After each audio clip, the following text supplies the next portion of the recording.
자, 오늘은 우리가 함께 읽은 이 골로새서 3장 1절부터 4절까지의 말씀으로 우리의 소망은 위에 있다라는 제목으로 하나님의 말씀을 전하겠습니다. 오늘날의 시대는 영성 추구의 시대입니다. 오늘날과 같이 이렇게 문명이 발달하고 또 종교적인 관심이 쇠퇴해가는 이런 시대 속에서도 한쪽에서는 사람들은 여전히 초자연적인 것들에 대한 관심이나 또 명상, 마법, 또 정신 수행 이러한 것들과 같은 영적인 것들에 대한 관심은 오히려 더 붐이 일어나고 있습니다. 기독교 내에서도 이미 한참 전부터 영성 훈련이니 또 영성 개발이니 하는 것들이 유행처럼 불던 때가 있었습니다.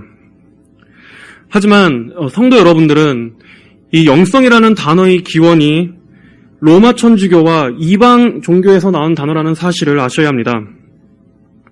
이 영성 훈련이라 하는 것들이 추구하는 방법들은 무엇입니까? 명상이나 또 침묵기도, 관상기도 이러한 것들을 통해서 깊은 영적 세계로 들어가고자 하는 것입니다. 고요하게 자신의 내면의 음성을 들으면서 인간의 자아에 집중하도록 만드는 것입니다. 하지만 이러한 것들은 성경에서 나온 경건 훈련 방식이 아닙니다. 이러한 방식들은 우리를 이 성경이라는 객관적인 진리로 이끄는 것이 아니라 실체가 없는 모호한 신비 체험으로 이끕니다. 그리고 성경의 교리를 따르는 신앙이 아니라 주관적이고 자의적인 신앙생활을 하도록 이끕니다. 또 예수님이 아니라 알 수 없는 영적 존재와 대면하게 만드는 그러한 위험을 가지고 있습니다. 이러한 수행 방법들은 그 기원부터가 마귀적이고 비성경적인 것입니다.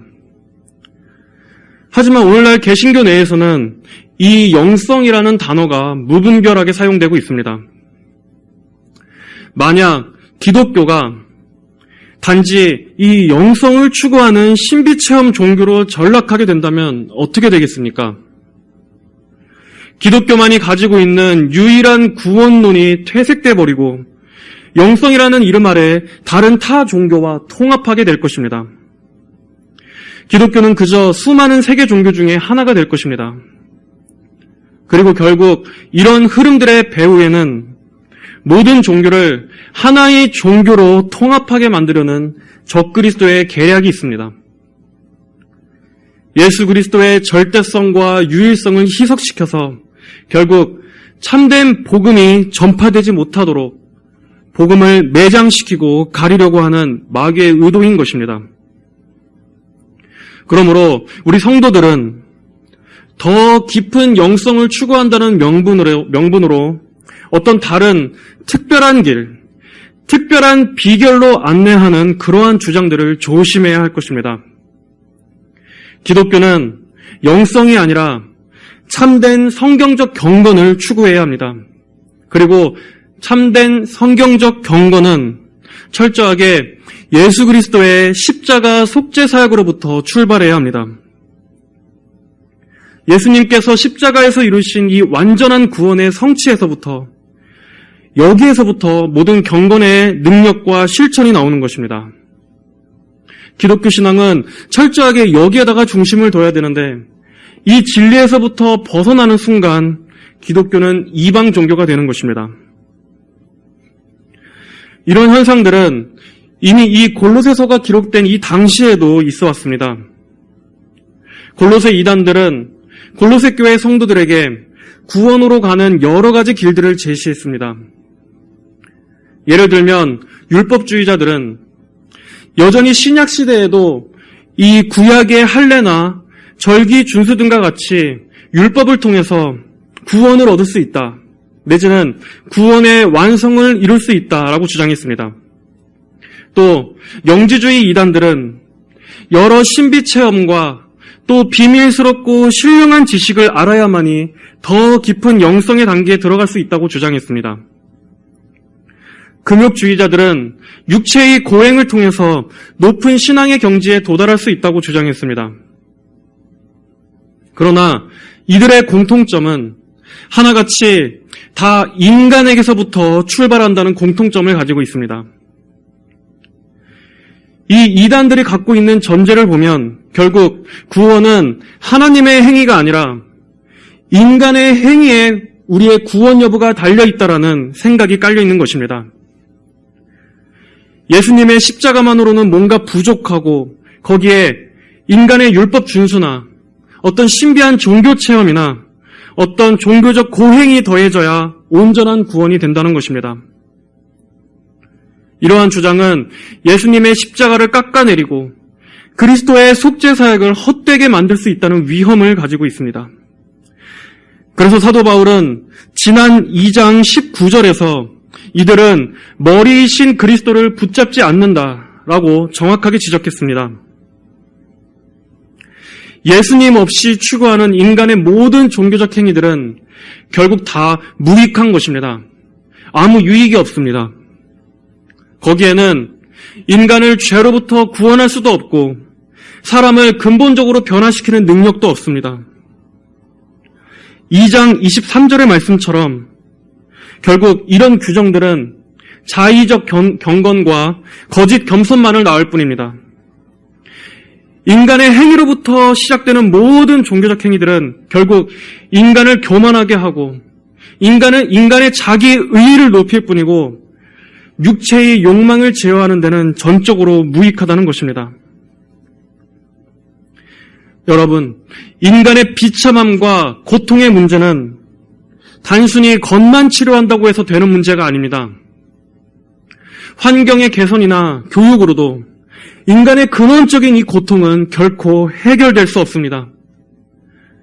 만약 그러한 것들이 고통의 근본적인 원인이라면 부유하고 윤택한 환경 속에 사는 사람이라면 그 어떤 심적인 고통도 없어야 할 것입니다. 하지만 우리가 알다시피 인간에게 모든 것이 풍족하다고 해서 고통이 없습니까?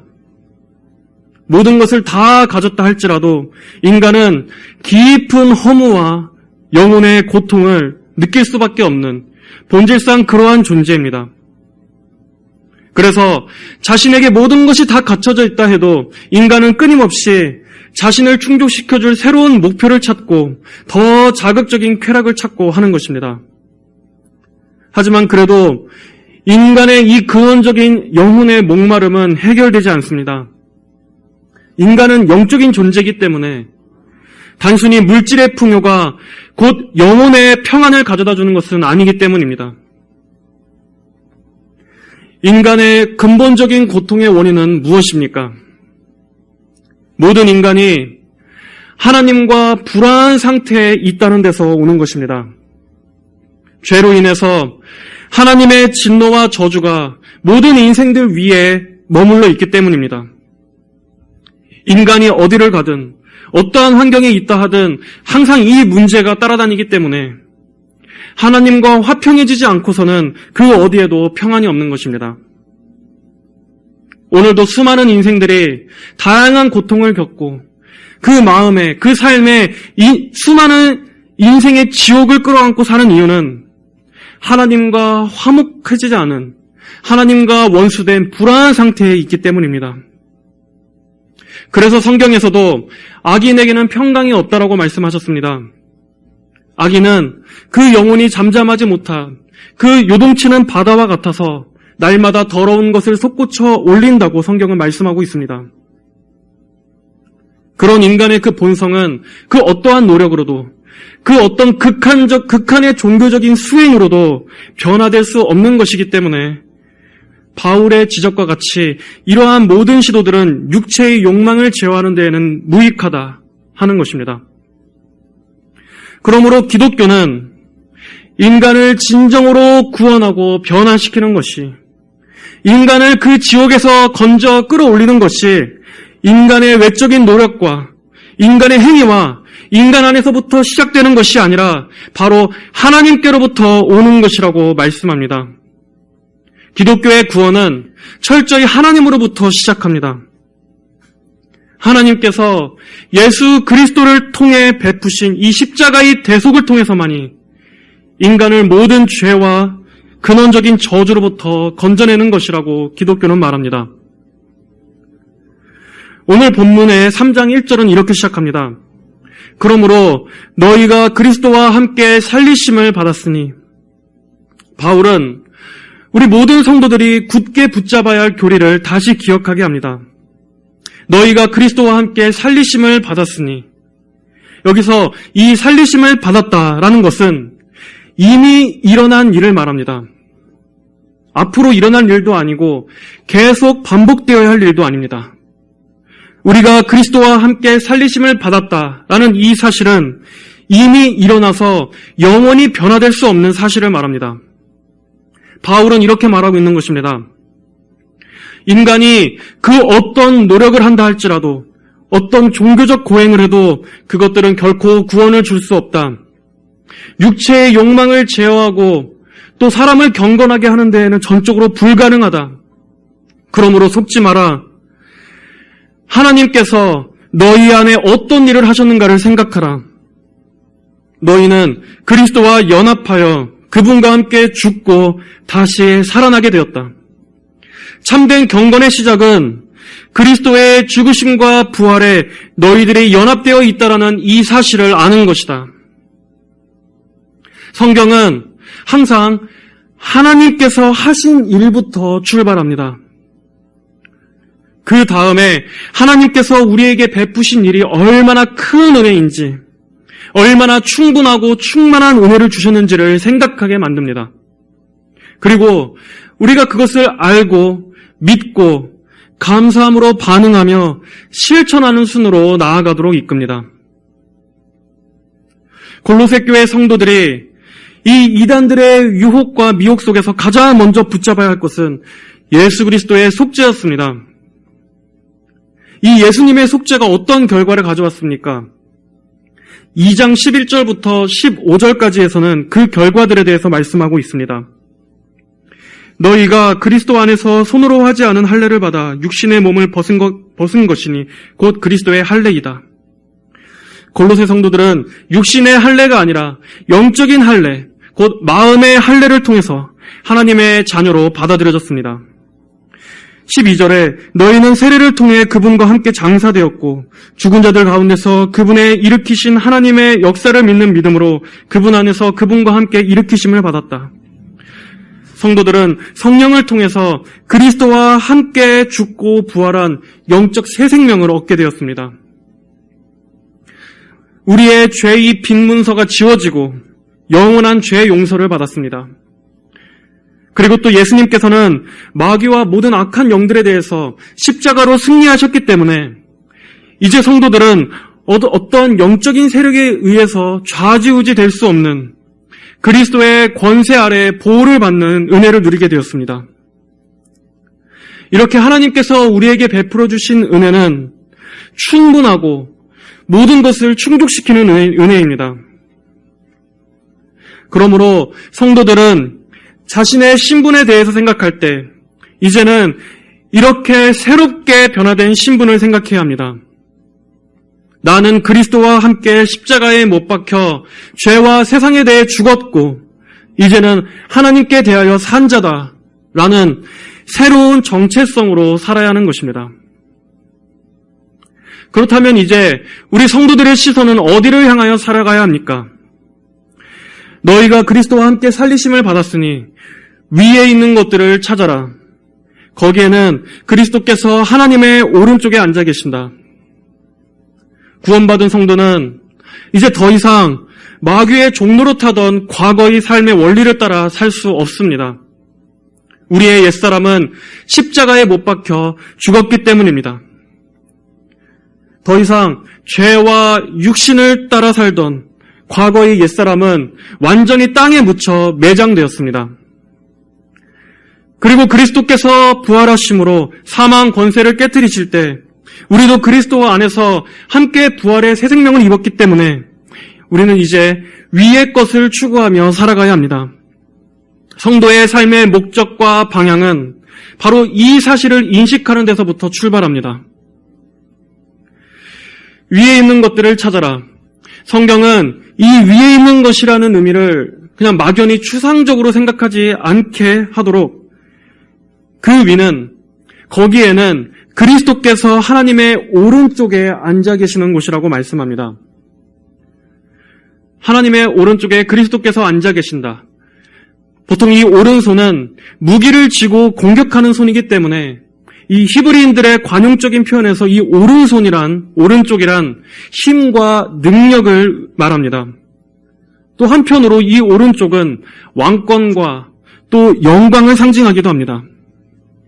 그러므로 예수님께서 하나님의 보좌 우편에 앉아 계신다라는 뜻은 그리스도께서 오늘도 하나님의 왕권을 위임받아 이 세상을 통치하시고 다스리신다는 뜻입니다. 성도들은 그저 막연하게 위를 추구하며 사는 것이 아니라 바로 이 예수님께서 오늘도 이 세계를 능력으로 통치하신다라는 그 믿음으로 하늘에 소망을 두고 살아야 하는 것입니다. 2절은 다시 한번 말씀합니다. 위에 있는 것들을 생각하고 땅에 있는 것들을 생각하지 마라. 1절에 위에 있는 것들을 찾아라. 2절에 위에 있는 것들을 생각하라. 이렇게 찾으라, 생각하라 라는 것은 우리가 적극적으로 추구하며 살아야 한다는 것을 더 강조해주는 말씀입니다. 우리 성도들은 이제 구원받았으니까 나는 다 끝났다 하는 것이 아닙니다. 구원받은 성도는 우리의 믿음을 지키기 위한 믿음의 싸움을 해야 하는 것입니다.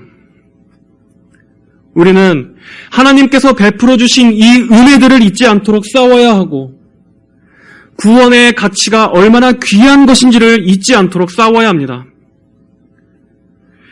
여러분, 오늘날 왜 많은 성도들이 교회에 다니면서도 이 구원의 기쁨이 없는 것입니까? 왜 교회에서도 낮은 자존감을 치유한다느니, 나 자신을 소중히 여기라느니 하는 이런 세상이 얘기하는 것과 다를 바가 없는 이러한 형편없는 상황에 처하게 된 것입니까? 교회가, 성도들이 하나님께서 주신 이 은혜가 얼마나 큰 것인지를 제대로 알지 못하기 때문입니다.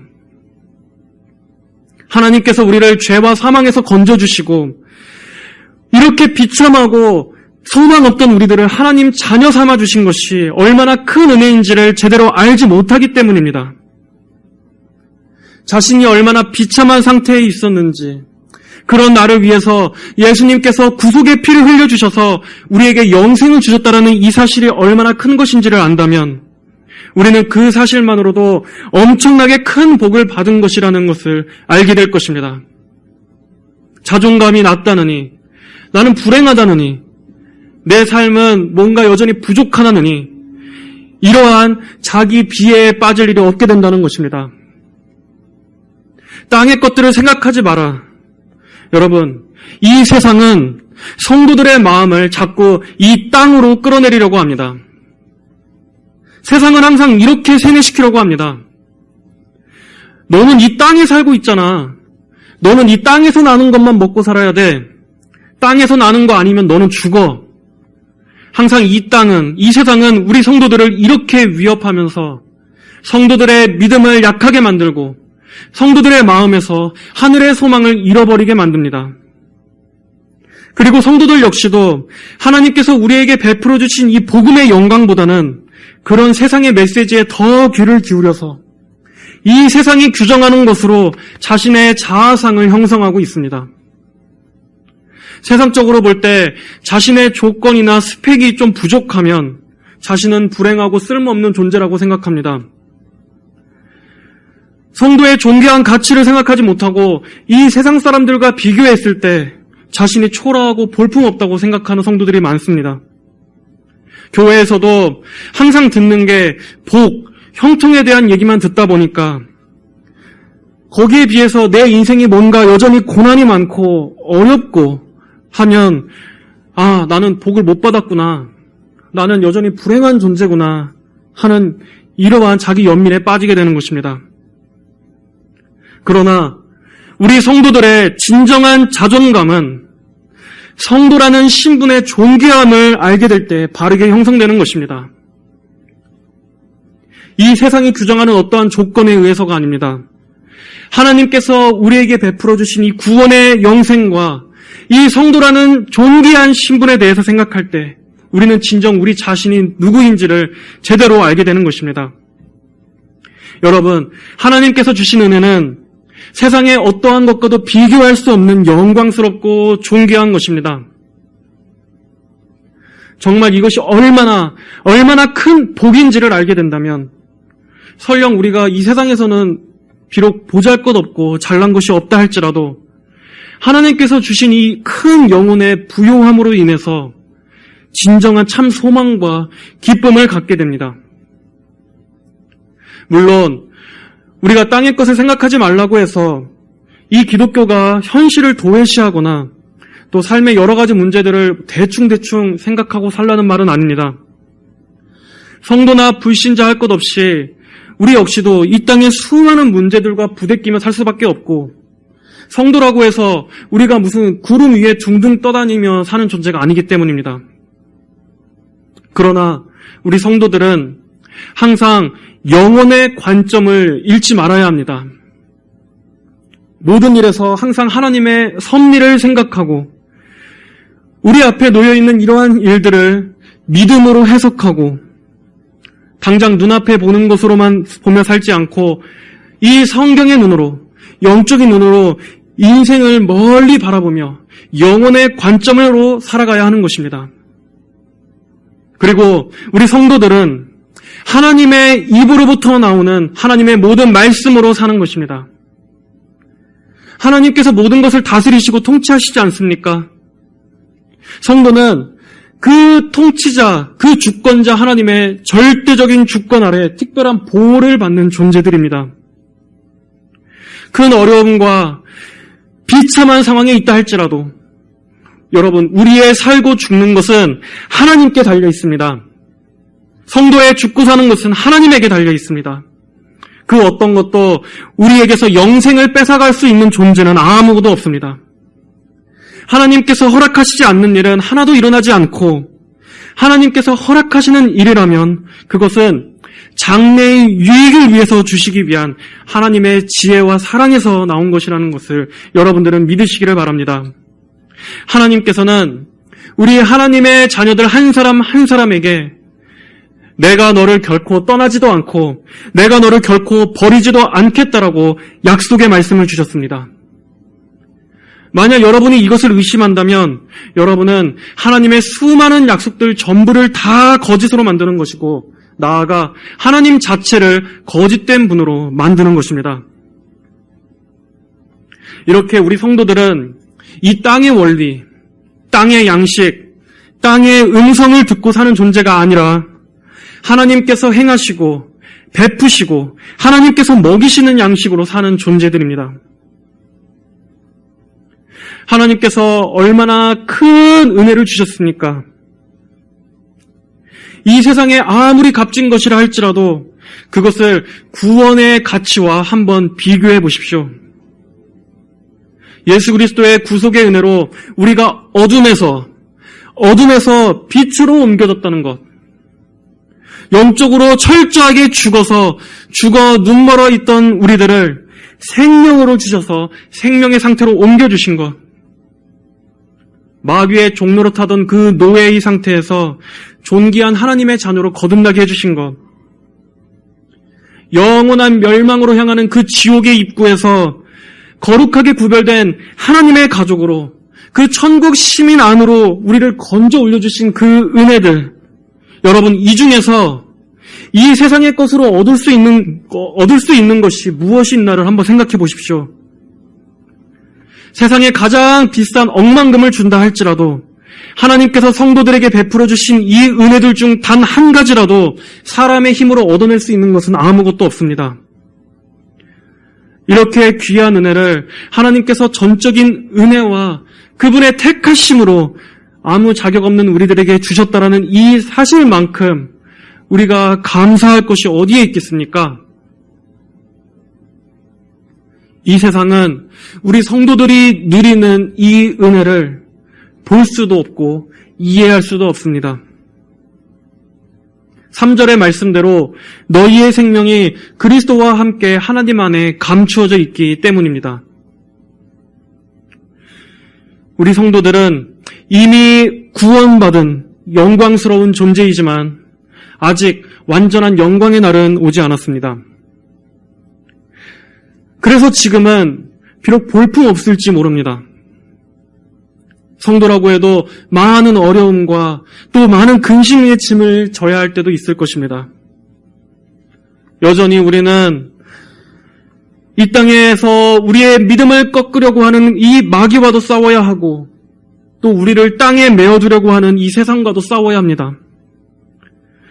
그러나 이것은 당연한 것입니다. 성도가 이 땅에 두 발 붙이고 있는 한 세상으로부터 우리가 성도들의 미움과 적대를 받는 것은 당연한 것이라는 것을 예수님께서도 우리에게 미리 말씀해 주셨기 때문입니다.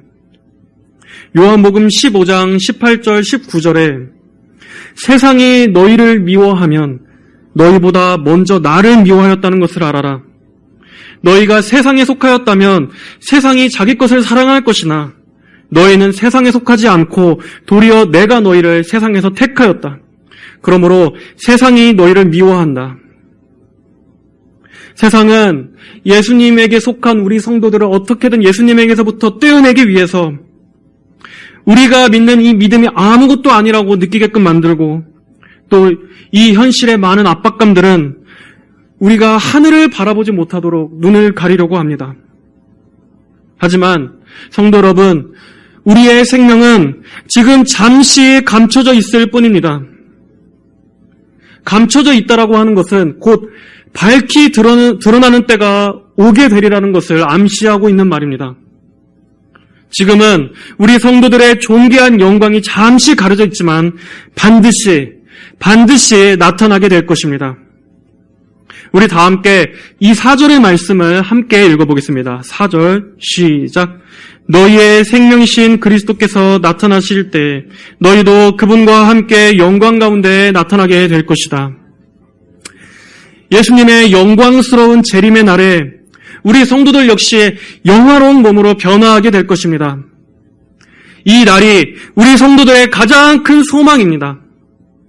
이 날에는 분명하게 알게 될 것입니다, 여러분. 누가 진정으로 부유한 자였는지 이 날에는 판가름 나게 될 것입니다. 예수님이 있는 자는 이 날에 영원한 생명과 빛으로 들어가게 될 것이고 지금 이 땅에서 예수님이 없는 자는 결국 영원한 어둠과 사망으로 들어가게 될 것입니다. 이 날에는 누가 진정한 소망으로, 누가 진정한 생명을 가진 자였는지, 누가 진정으로 부유하고 존귀한 자였는지를 알게 될 것입니다. 그러므로 성도 여러분, 오늘 우리가 살아가는 이 하루하루에서 이 위를 바라보는 그 믿음의 눈을 빼앗기지 마십시오. 땅의 것들을 생각하는 데 매이느라 영원한 생명을 바라보던 것에서 시선을 돌리지 마십시오. 여러분들이 바라보고 있는 그 위에는 오늘도 이 온 우주를 능력과 권세로 통치하시는 그리스도께서 계시는 곳입니다. 여러분들의 생명이 바로 그분에게 있습니다. 성경은 우리의 영광의 소망이신 그리스도께서 성도들 안에 있다고 말씀하고 있습니다. 여러분을 예수님에게서 어떻게든 떼어놓으려고 하는 이 세상의 음성에도 귀를 기울이지 마십시오. 위의 것을 생각하라. 위의 것을 찾으라. 이것은 끊임없이 우리의 모든 의지와 생각과 행동, 온 힘을 다해서 늘 우리가 예수님을 향해 있어야 한다는 것을 말해줍니다. 이 싸움은 결코 느긋하고 편안한 마음으로 치르는 것이 아니라 치열하고 정말 모든 환난을 겪어가며 피 흘리기까지 싸워야 하는 믿음의 싸움임을 나타내주는 말씀입니다. 그러나 성도 여러분, 우리의 최종적인 승리는 이미 보장되어 있습니다.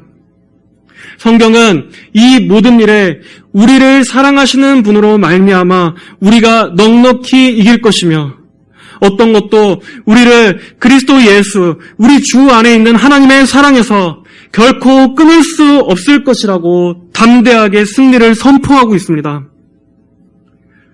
그러므로 날마다 말씀과 기도로 하나님의 약속들을 여러분의 마음에 가득 채우시기를 바랍니다. 하나님의 말씀들은 여러분의 시선을 하늘에 고정해 줄 것입니다. 여러분의 영생을 바라보게 할 것입니다. 그리고 여러분의 영화로운 부활을 바라보도록 하나님의 말씀이 이끌어줄 것입니다. 그리고 기도는 여러분이 하나님의 영광스러운 존귀한 성도라는 것을, 그리고 그 하나님께서 여러분의 아버지가 되신다라는 사실을 기도를 통해서 여러분에게 더욱더 견고하게 심어줄 것입니다. 성도 여러분, 위에 있는 것들을 생각하시고 땅에 있는 것들을 생각하지 마십시오. 우리들은 항상 이 위에다 소망을 두고 살아가다가 마지막에는 영광스러운 구원의 날을 맞이하게 되는 것입니다. 모든 것은 지나가는 것이고 다 잠깐일 뿐입니다. 그리고 마지막에 영원히 최종적으로 남는 것은 하나님께서 우리에게 베풀어 주신 이 은혜, 구원, 우리에게 베풀어 주신 이 의롭다 여겨주신 이 선언, 이것밖에 없습니다. 성도 여러분, 여러분의 생명은 예수님 안에서 안전하게 보존될 것입니다. 이것보다 더 소중하고 더 확실한 사실은 없습니다. 이 땅의 불신자들이 갖고 있는 그 많은 소망들, 그 많은 계획들, 그 꿈들, 그 모든 것들은 결국 사라지고 좌절되고 꺼질 것이지만 예수님 안에 있는 우리 성도들의 소망은 영원하고 안전하게 보존돼서 우리에게 주신 이 약속의 말씀대로 그리스도께서 나타나실 때 반드시 영광스럽게 실현되게 될 것입니다. 성도 여러분, 항상 이 소망으로 가득하시고 이 소망으로 현재의 모든 어려움들을 이겨내시는 우리 모든 성도분들이 되시기를 주님의 이름으로 축복합니다. 다 함께 기도하겠습니다. 하나님 아버지 감사합니다. 하나님께서 그리스도를 통해 베풀어 주신 이 은혜가 정말 말로 다할 수 없이 얼마나 큰지를 모릅니다. 주님, 우리에게 주신 이 큰 은혜를 우리가 때때로 잊고 살아가기 때문에 우리는 이 세상에 허망하고 썩고 좀먹고 없어질 것들에 기준을 두고 살아가며 또 거기에 우리 자신의 또 복의 기준을 두고 살아갈 때가 많습니다. 그러나 우리 성도들의 눈이 위에 계시는 그리스도께서 통치하시는 그 하늘의 소망을 두고 살아가게 하여 주시옵소서. 우리의 모든 영생과 진정한 기쁨과 우리의 진정한 정체성과 우리의 복된 그 신분이 오직 그 하늘에서 영원하고 안전하게 보존될 것이라는 이 약속의 말씀을 굳게 믿으며 살아가게 하여 주시옵소서. 세상의 모든 덧없음을 알게 하여 주시고 그리고 세상의 헛된 것들을 마음에 뺏기지 않게 하여 주셔서 하늘에 계시는 그 하나님을 향한 그 소망, 천국의 소망만이 모든 성도들에게 가득할 수 있도록 은혜를 주시옵소서. 감사드리며 예수님의 이름으로 기도드립니다. 아멘.